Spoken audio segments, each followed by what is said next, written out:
सो hi all, आज मैं आपको 5 जो बुक्स हैं उनका रिव्यू देता हूँ। तो फर्स्ट बुक है पावर ऑफ हैबिट। सो ये बुक चार्ल्स डुहिग ने लिखी है एंड ये बुक आपको complete habit forming and habit को हम कैसे रिप्लेस कर सकते हैं एंड कैसे एलिमिनेट कर सकते हैं उसके बारे में बताती है। ठीक है। दूसरी बुक है एटॉमिक हैबिट्स।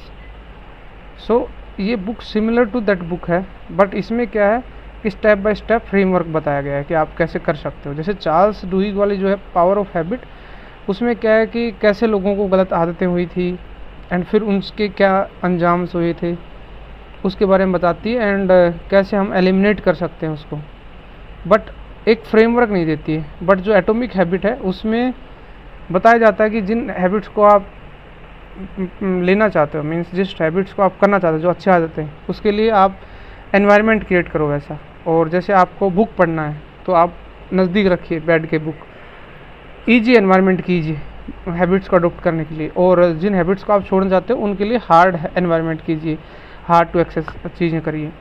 फिर एक बुक है स्मार्टर फास्टर बेटर। तो ये बुक जो है उसने ऑथर ने लिखी है कि कैसे हमारा जो दिमाग का फ्रीज हो जाता है कुछ सर्टेन कंडीशंस में। जैसे कि उन्होंने एग्जांपल दिया था कि पायलट्स जो थे उन्होंने कैसे गलत एक्शन ले लिए थे, तो फिर कैसे वो फ्लाइट सी में चली गई थी एंड कैसे वो नर्सेज जो हैं वो पहले से ही शरीर को देख के डिजीज़ के बारे में बता दिया करती थी। तो वो जो सर्टेन चीज़ें उन्होंने बताई कि and some organisational habit regarding the safety, उन्होंने कई एग्जांपल्स लेके कि स्टोरी के फॉर्म में अच्छे से बताया गया है। ठीक है। तो ये बुक भी काफ़ी अच्छी है। फिर जो बुक आती है so good that they can't ignore you, ये बुक कैल न्यूपोर्ट ने लिखी है। उन्होंने उसमें बताया कि कैसे हमें अपने पैसन के लिए, इंस्टेड ऑफ कि हम पैसन के लिए होप करते रहें कि मुझे कुछ अच्छा मिलेगा तभी मैं कुछ अच्छा करूँगा, अभी तो इसमें मेरा पैसन नहीं है। जो आपको काम मिला है कैसे उसी में आपको बेटर करते हुए जाना है एंड फिर आप उसमें अच्छे से आगे बढ़ सकते हैं। ये उन्होंने बताया कि so good that they can't ignore you, जो कि नेम से ही बुक के बारे में पता चल रहा है। ठीक है। फिर एक बुक है डीप वर्क।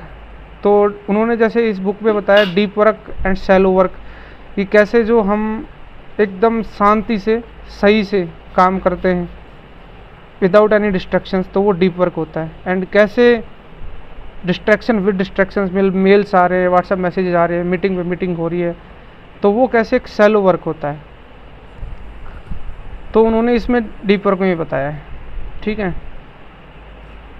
तो ये बुक्स हैं जो कि काफ़ी अच्छी बुक है। जैसे 2 बुक्स तो हैबिट्स के बारे में, एक बुक जो है डीप वर्क के बारे में एंड एक बुक स्मार्टर फास्टर बेटर वाली है, जो भी ऑलमोस्ट हैबिट एंड कैसे हमें एक्सीलेंस जो है परसिस्टेंस से एक्सीलेंस आती है कि हम अगर रेगुलर किसी काम को करते रहें तो वो चीज़ आ जाती है उसमें। और कोग्निटिव टनलिंग के एक उन्होंने नेम दिया था जो स्मार्टर फास्टर बेटर बुक, उसमें कोग्निटिव टनलिंग कि आदमी जैसे कई बार ऐसे हो जाता है जैसे फ्लाइट जा रहा है या कई बार एक्सीडेंटल जो केसेज हो जाते हैं तो हमारा जो दिमाग का फ्रीज हो जाता है, तो हमें उससे कैसे बचना है इस चीज़ के बारे में उन्होंने समझाया था।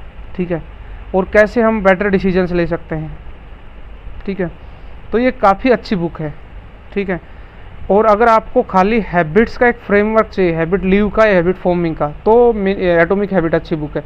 बट आपको एक स्टोरी के फॉर्म में चाहिए कि कैसे कई लोगों को किस किस तरीके से हैबिट्स फॉर्म हो गई थी, इवन सब कुछ ब्रेन में डैमेज हो गया था, बट जो हैबिट जो फॉर्म हो गई थी वो कैसे साथ रही, तो काफ़ी अच्छी बुक्स है। Please do read about that books. Okay, good bye.